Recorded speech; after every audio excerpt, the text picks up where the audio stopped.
નમસ્કાર મિત્રો, સ્વાગત છે આપનું મારી યુટ્યુબ ચેનલ પર।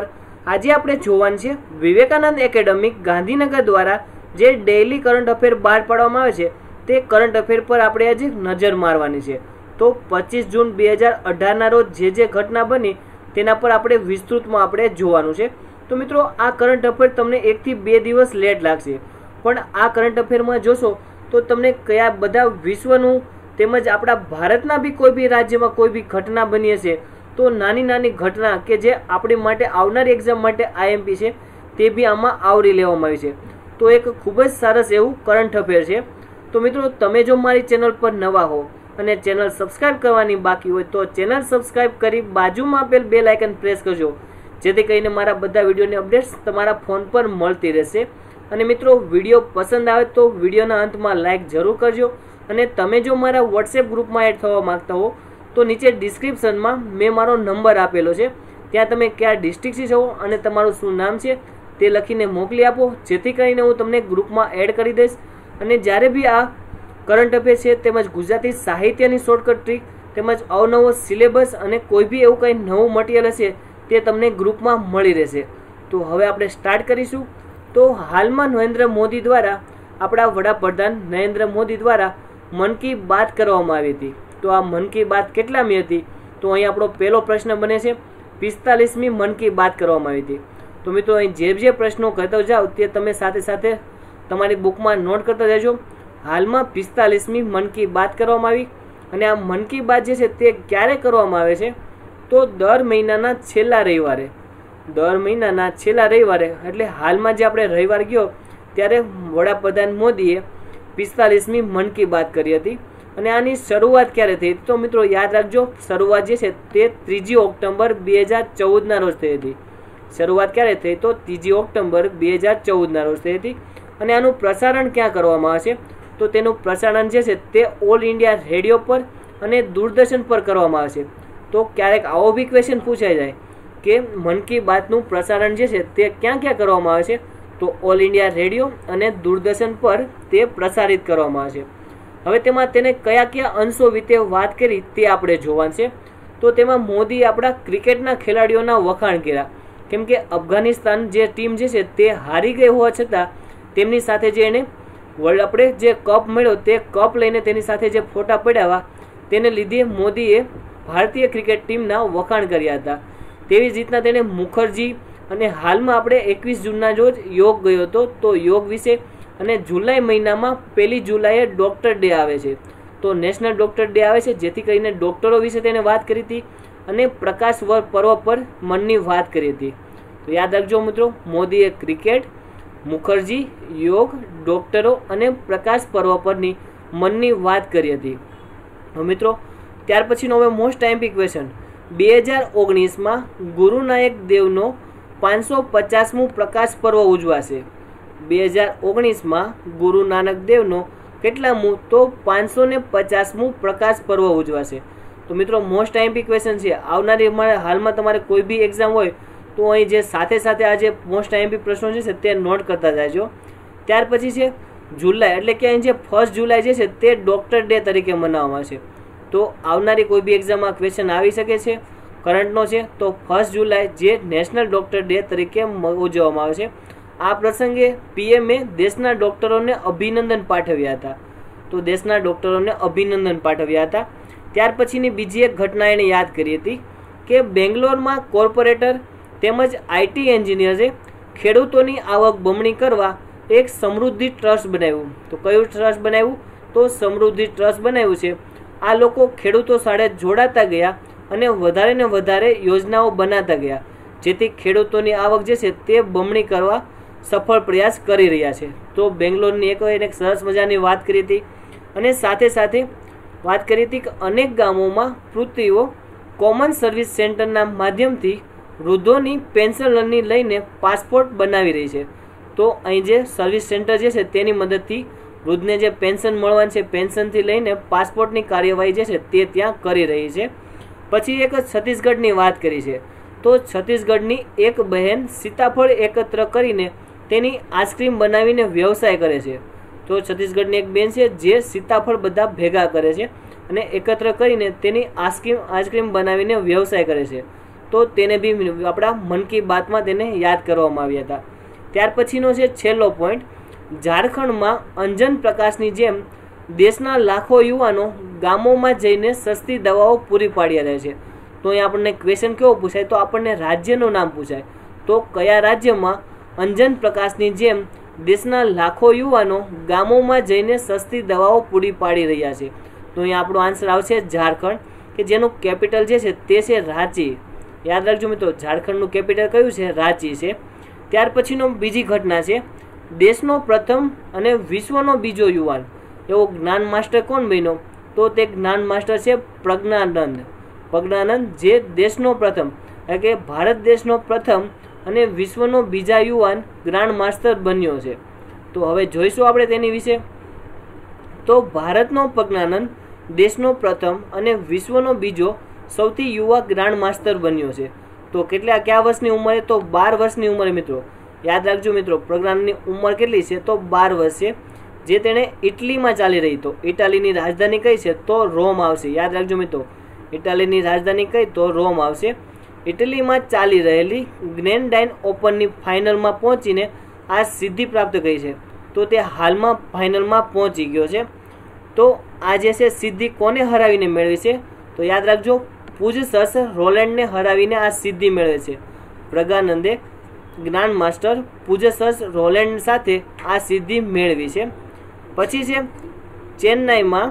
ચેન્નાઈનો પ્રજ્ઞાનંદ ફાઇનલમાં પૂજસ રોલેન્ડ સામે બાજી રમશે. તો હવે ફાઇનલમાં કોની સામે રમવાનું છે? તો પૂજસ રોલેન્ડ સામે રમવાનું છે. ત્યાર પછી છે 8મા રાઉન્ડમાં ગ્રાન્ડ માસ્ટર મોરોલિકા જુનિયરને હરાવ્યા બાદ પ્રજ્ઞાનંદને પોતાનું ત્રીજું ગ્રાન્ડ માસ્ટર ધોરણ આપશે. તો મિત્રો અહીંયા આપણો આજે છે આ પોઈન્ટ કાંઈ કામનો નથી, જેથી કરીને આપણે ડિસ્કસ નહીં કરીએ. ત્યાર પછી છે પ્રાપ્ત કરવા માટે 2482 રેટિંગ કરતાં વધુ રેટિંગ ધરાવતો ખેલાડી વિરુદ્ધ ગેમ રમવાની હતી. તો હાલમાં આપણે વિશ્વનો પ્રથમ નંબર કોણ છે તે આપણે યાદ રાખવાનું છે. તો તે કયા દેશનો છે? તો યુક્રેનના છે. યુક્રેનના સેગરેય કાર્ઝાકિન. યુક્રેનના જે છે તે છે સેગરેય કાર્ઝાકિન, કે જેને અત્યાર સુધીના સૌથી નાની વયના જ્ઞાન માસ્ટર છે. તે કયા દેશના છે? તો યુક્રેનના છે. અને શું નામ છે? તો સેગરેય કાર્ઝાકિન. તો મિત્રો નામ થોડુંક ડિફિકલ્ટ છે, પણ યાદ રાખજો. તો ફરી એકવાર મિત્રો આમાંથી ક્વેશ્ચન આવશે તો એટલો જ આવશે, દેશનો પ્રથમ યુવા જ્ઞાન માસ્ટર કોણ બન્યું છે? દેશનો પ્રથમ યુવાન જ્ઞાન માસ્ટર કોણ બન્યું છે? તો પ્રજ્ઞાનંદ આવશે. અને વિશ્વનો પ્રથમ પૂછાય તો વિશ્વનો પ્રથમ જે છે તે છે યુક્રેનના સેગરેય કાર્ઝાકિન. તો મિત્રો આ જે આપણે પ્રજ્ઞાનંદ જે છે તેની ઉંમર જે છે તે 12 વર્ષ છે. યાદ રાખજો. અને તેની ફાઇનલ જે છે તે ક્યાં રમાશે? તો ઇટાલીમાં. ત્યાર પછી હવે જોઈશું એની પછીની ઘટના. હાલમાં મિત્રો આપણે કટોકટીના 43 વર્ષ પૂર્ણ થયા છે.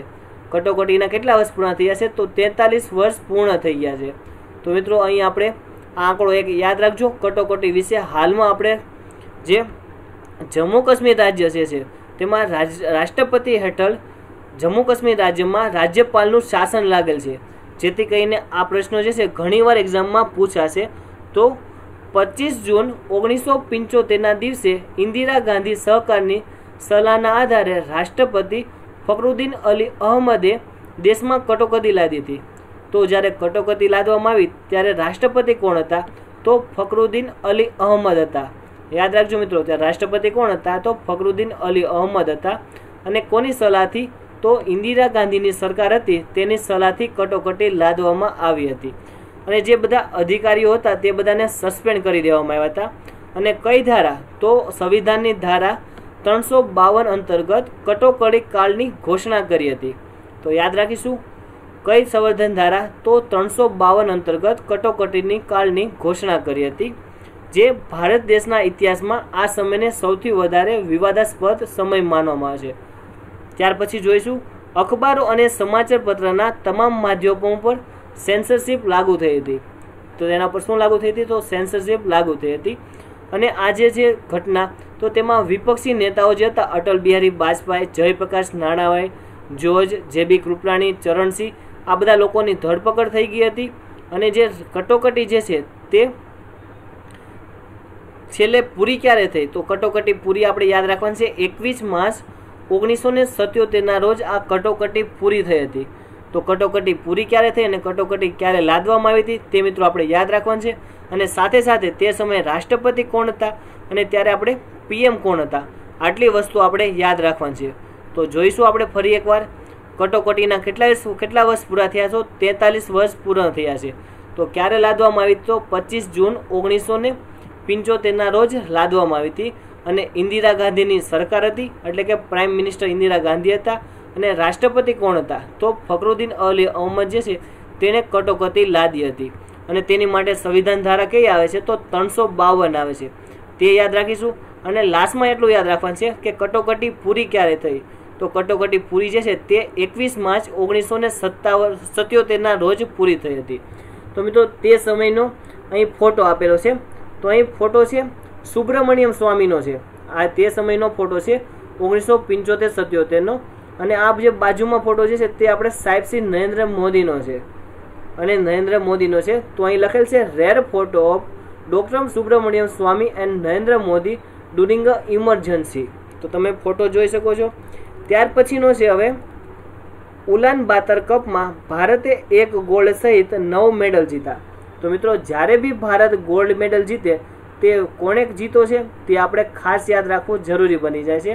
તો ઉલાન બાતર કપમાં ભારતે 1 ગોલ્ડ સહિત 9 મેડલ જીતા. તો સાથે કેટલા મેડલ જીતા આટલું યાદ રાખી લો. અને ગોલ્ડ કોને જીતો આટલું યાદ રાખી લો. એટલે આ જે આપણી મેટર છે તે કમ્પ્લીટ થઈ જશે. તો ભારતીય બોક્સિંગ ટીમે મોંગોલિયામાં રમાયેલા ઉલાન બાતર કપમાં 1 ગોલ્ડ, 4 સિલ્વર, 4 બ્રોન્ઝ મેડલ જીતા હતા. તો ટોટલ કેટલા થયા? તો ટોટલ 9 મેડલ હતા. એમાં ભારતના બોક્સર મનદીપ ઝાંગડાએ 69 કિગ્રા વજનમાં મોંગોલિયાના બ્યાબાને હરાવીને ગોલ્ડ જીતો.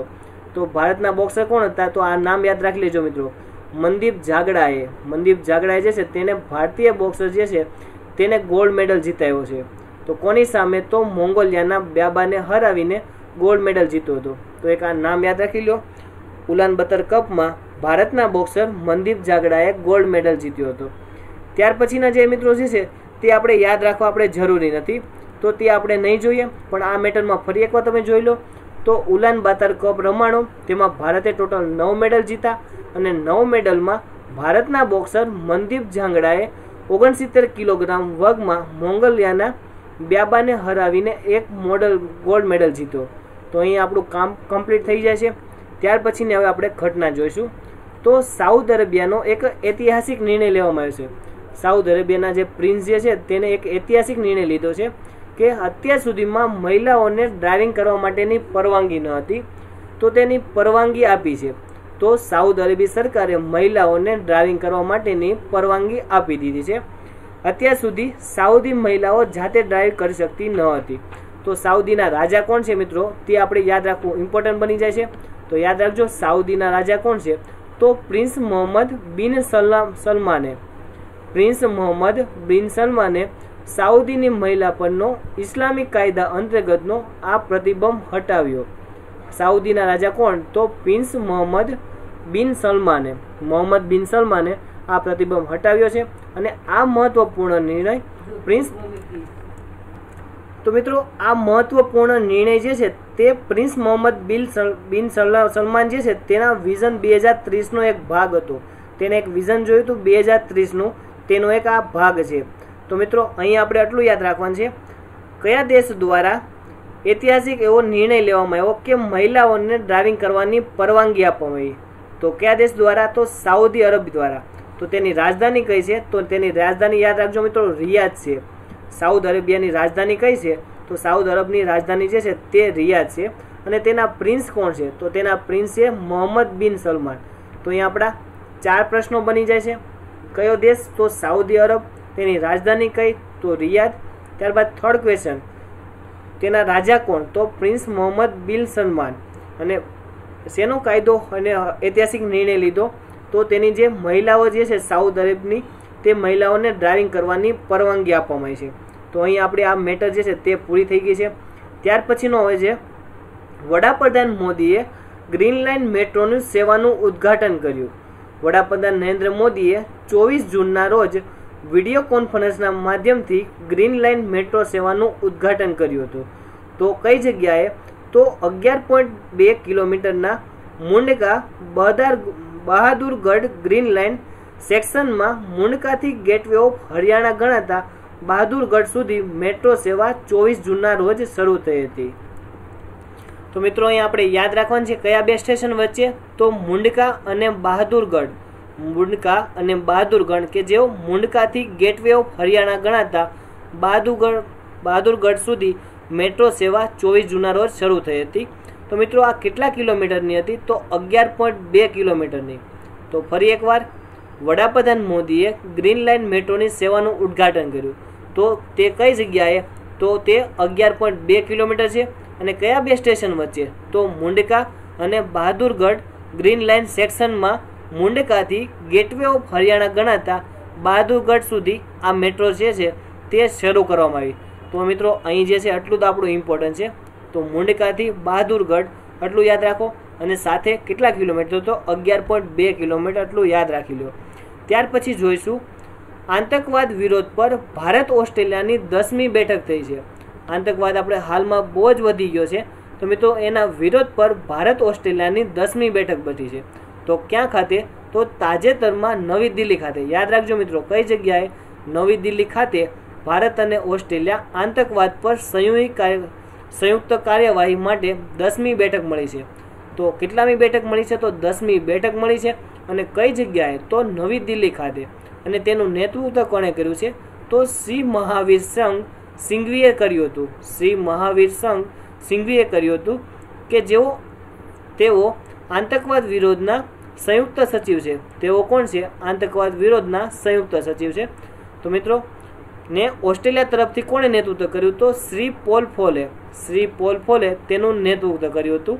અને આતંકવાદ વિરોધ પર સંયુક્ત કાર્યકારી દળની આગામી બેઠક 2019માં ઓસ્ટ્રેલિયા ખાતે યોજાશે. તો એકવાર આપણે જોઈ લઈએ આતંકવાદ વિરોધ પર ભારત અને ઓસ્ટ્રેલિયાની કેટલામી બેઠક બેઠી, તો 10મી બેઠક બેઠી. અને કઈ જગ્યાએ, તો નવી દિલ્હી ખાતે. તો આનું નેતૃત્વ કોણે કર્યું, તો શ્રી મહાવીર સંઘ સિંઘવીએ તેનું નેતૃત્વ કર્યું કે જેઓ આતંકવાદ વિરોધના સંયુક્ત સચિવ છે. અને ઓસ્ટ્રેલિયા તરફથી કોણે કર્યું, તો શ્રી પોલ ફોલે તેનું નેતૃત્વ કર્યું હતું. અને આગામી વર્ષમાં તેની જે બેઠક જે છે તે 2019માં ઓસ્ટ્રેલિયા ખાતે યોજાવાની છે. ત્યાર પછીનો મિત્રો આ મેટર ક્લોઝ. ત્યાર પછી જોઈશું આપણે બીજી મેટર. હવે તો મુખ્યમંત્રી ઓફ ધ યર તરીકે કોને એનાયત કરવામાં આવ્યો છે, તો રાજસ્થાનના મુખ્યમંત્રી વસુંધરા રાજને. રાજસ્થાનના મુખ્યમંત્રી કોણ, વસુંધરા રાજને ઈ ગવર્નન્સ ક્ષેત્રે, કયા ક્ષેત્રે, ઈ ગવર્નન્સ ક્ષેત્રે ઉલ્લેખનીય કાર્ય કરવા બદલ કોના દ્વારા, તો સ્કોચ દ્વારા મુખ્યમંત્રી ઓફ ધ યરનો એવોર્ડ એનાયત કરવામાં આવ્યો છે. તો યાદ રાખજો મિત્રો, રાજસ્થાનના મુખ્યમંત્રી કોણ છે, વસુંધરા રાજ છે. તેની રાજધાની આપણે એટલે કે કેપિટલ સિટી કયું છે, તો તેનું કેપિટલ સિટી જયપુર આવશે. તેની વડી અદાલત કઈ છે, તો તેની વડી અદાલત જે છે તે રાજસ્થાનની જોધપુર ખાતે આવશે. તો તેના મુખ્યમંત્રી કોણ, તો વસુંધરા રાજ, કે જેને સ્કોચ દ્વારા મુખ્યમંત્રી ઓફ ધ યરનો એવોર્ડ એનાયત કરવામાં આવ્યો. તો આ એવોર્ડ કઈ જગ્યાએ, તો નવી દિલ્હી ખાતે આપવામાં આવ્યો છે. તો નવી દિલ્હી ખાતે કોન્સ્ટિટ્યુશન ક્લબ ખાતે આ એવોર્ડથી સન્માનિત કરવામાં આવ્યા હતા. તો અહીં આપણે કઈ જગ્યાએ, તો નવી દિલ્હી, આટલું યાદ રાખવાનું છે. તો અહીં કોની ઉપસ્થિતિમાં, તો કેન્દ્રીય મંત્રી વિરેન્દ્રસિંહ ચૌધરીની ઉપસ્થિતિમાં 52મા સ્કોચ સમિતિ વન નેશન વન પ્લેટફોર્મ અંતર્ગત, યાદ રાખજો મિત્રો, સ્કોચ સમિતિ હેઠળ વન નેશન વન પ્લેટફોર્મ અંતર્ગત સન્માનિત કરવામાં આવ્યા હતા. તો કેના અંતર્ગત, તો વન નેશન વન પ્લેટફોર્મ અંતર્ગત સન્માનિત કરવામાં આવ્યા હતા. તો યાદ રાખી લો મિત્રો, કયા મુખ્યમંત્રી ઓફ ધ યર તરીકે કયા મુખ્યમંત્રીને બિરાજવામાં આવ્યા છે, તો રાજસ્થાનના મુખ્યમંત્રી વસુંધરા રાજને કયા ક્ષેત્રે, તો ઈ ગવર્નન્સ ક્ષેત્રે, તો કોના દ્વારા, સ્કોચ દ્વારા મુખ્યમંત્રી ઓફ ધ યરનો એવોર્ડ એનાયત કરવામાં આવ્યો છે. તો આ કઈ જગ્યાએ, તો નવી દિલ્હી ખાતે. અને કેટલામી, તો 52મી સ્કોચ સમિતિમાં કયા અંતર્ગત, તો વન નેશન વન પ્લેટફોર્મ અંતર્ગત સન્માનિત કરવામાં આવ્યા હતા. તો અહીં એટલું યાદ રાખવાનું છે, વસુંધરા રાજ. અને આ જે છે તે રાજસ્થાનની મેટર હતી. અને રાજસ્થાનના મુખ્યમંત્રી વસુંધરા રાજને મુખ્યમંત્રી ઓફ ધ યરનો એવોર્ડ એનાયત કરવામાં આવ્યો. ત્યાર પછી જોઈશું હવે બાબા રામદેવ, પતંજલિ. મેડમ તુસાદ મ્યુઝિયમમાં બાબા રામદેવની પ્રતિમા મૂકવામાં આવશે. તો તો યોગગુરુ બાબા રામદેવની મીણની પ્રતિમા મેડમ તુષાદ મ્યુઝિયમ ખાતે મૂકવામાં આવશે। તો શેની છે મિત્રો, યાદ રાખજો મિત્રો, મીણની। અને હાલમાં તમને પૂછાય હાલમાં મેડમ તુષાદ મ્યુઝિયમમાં કોની પ્રતિમા મૂકવામાં આવશે, તો યાદ રાખજો મિત્રો, બાબા રામદેવની। પછી છે સ્વામી વિવેકાનંદ બાદ બાબા રામદેવ એવા બીજા સંત છે જેની પ્રતિમા મેડમ તુષાદ મ્યુઝિયમમાં મૂકવામાં આવી છે। તો મિત્રો સૌ પ્રથમ સ્વામી વિવેકાનંદની મુકાઈ ગઈ હતી, ત્યાર પછી બીજા એવા બાબા છે કે જેવા સંત છે કે તેની પ્રતિમા જે છે તે મેડમ તુષાદમાં મૂકવામાં આવી છે। તો હાલ સુધીમાં મેડમ તુષાદમાં કોની છે તે આપણે જોઈ લેશું। તો મેડમ તુષાદ મ્યુઝિયમમાં હાલ સુધીમાં મહાત્મા ગાંધી, ઇન્દિરા ગાંધી, રાજીવ ગાંધી, નરેન્દ્ર મોદી, સચિન તેંડુલકર, વિરાટ કોહલી, અમિતાભ બચ્ચન, સલમાન ખાન, ઐશ્વર્યા રાય, શાહરૂખ ખાન જેવી હસ્તીઓની પ્રતિમા રાખવામાં આવી છે। તો મિત્રો અહીં તમારે ઓપ્શનમાં તમારે ક્વેશ્ચન પૂછાય કે નીચેનામાંથી કોની પ્રતિમા મૂકવામાં નથી આવી, તો અહીં તમને ઐશ્વર્યા રાય છે, સાથે સાથે તમને વિરાટ કોહલી છે, રાજીવ ગાંધી, એવી રીતના તમે 3 થી 4 ઓપ્શન આપી દે તો ત્યારે તમે કન્ફ્યુઝ થઈ જાવશો કે ઐશ્વર્યા રાય હશે। તો અહીં તમે બધા તમે ઇઝીલી તમે યાદ રાખ્યા હશે તો તમે ઇઝીલી તમે ક્વેશ્ચન એટેમ્પ કરી શકશો। તો મેડમ તુષાદ મ્યુઝિયમ લંડનનું ક્યાં આવેલ છે, તો મેડમ તુષાદ મ્યુઝિયમ લંડનમાં આવેલ છે। મીણની મૂર્તિઓવાળું એક વિશાળ સંગ્રહાલય છે જેની સ્થાપના મીણ શિલ્પકાર મેરી તુષાદે વર્ષ 1835માં કરી હતી। તો તુષાદ મ્યુઝિયમની આપણે જે છે તેની સ્થાપના ક્યારે થઈ હતી આ સંગ્રહાલયની, તો 1835માં। અને કોણે કરી હતી, તો મેરી તુષાદે કરી છે। તો તેના નામ પરથી મેડમ તુષાદ મ્યુઝિયમ જે છે તે નામ પાડવામાં આવ્યું છે। અને આ મ્યુઝિયમની દુનિયામાં ઘણા મોટા શહેરોમાં શાખાઓ આવેલી છે। તો યાદ રાખીશું કોને, તો બાબા રામદેવને। અને શેમાં તેની કેવી મૂર્તિઓ રાખવામાં આવે છે, તો મીણની રાખવામાં આવે છે। અને કયા વર્ષથી તેની સ્થાપના કરવામાં આવી, તો 1835માં। કોણે, તો મેરી તુષાદે। અને અત્યાર સુધીમાં કોની છે, તો અહીં જે લિસ્ટ મૂક્યું છે તે મિત્રો તમે યાદ રાખી લેજો। તો અહીં આપણું જે 25 તારીખનું કરંટ અફેર જે છે તે મિત્રો હાલ અહીં પૂરું થઈ ગયું છે। તો મિત્રો તમને જો વિડીયો પસંદ આવ્યો હોય તો લાઇક કરવાનું ભૂલતા નહીં, તમારા મિત્રો સુધી શેર કરજો। અને આવા જ વિડીયો ડેઇલી મેળવવા ચેનલ સબસ્ક્રાઈબ કરી બાજુમાં આપેલ બેલ આઇકન પ્રેસ કરજો, જેથી કરીને મારા બધા વિડીયોની અપડેટ્સ તમારા ફોન પર મળતી રહેશે। તો મિત્રો વિડીયો જોવા બદલ ખૂબ ખૂબ આભાર, થેન્ક યુ।